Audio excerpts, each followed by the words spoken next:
Ang pinag-ikting na kampanya kontra droga ay pilit pa rin nilulusutan ng mga nagbebenta. Gaya ng dalawang pusher umano na gumagamit ng code sa kanilang mga text message para hindi sila mabisto. Yan ang tinutukan ni Von Aquino. Eksklusibo.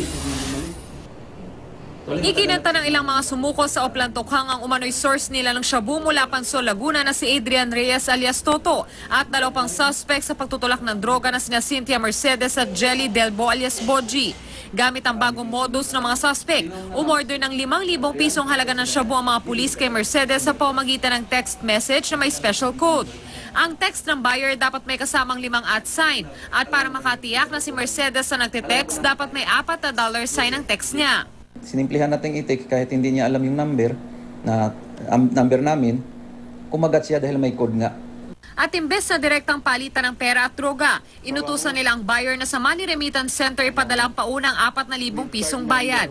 Ang balanse, ibibigay kasabay ng pag-abot ng droga. Pag hindi ka makapaghulog ng pera, hindi ka nila bibigyan ng item.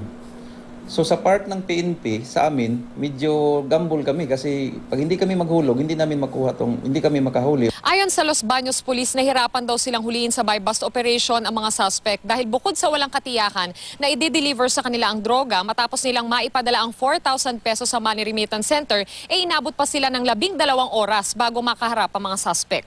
Nakipagkita ang mga suspect sa labas sa isang commercial center sa Los Baños Bay Road National Highway. Nang magkapalitan na ng droga at pera, dito na sila inaresto ng mga pulis. Nakuha sa mga suspect ang 2 sachet na hinihinalang shabu at 1,000 pisong marked money.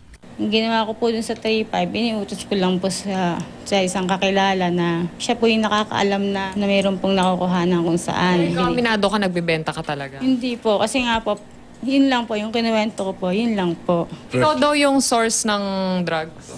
Ay, hindi po, ma'am. First time ko lang talaga kagabi dito. Nung nangyari yon, talagang wala po akong alam. Von Aquino, nakatutok, 24 oras.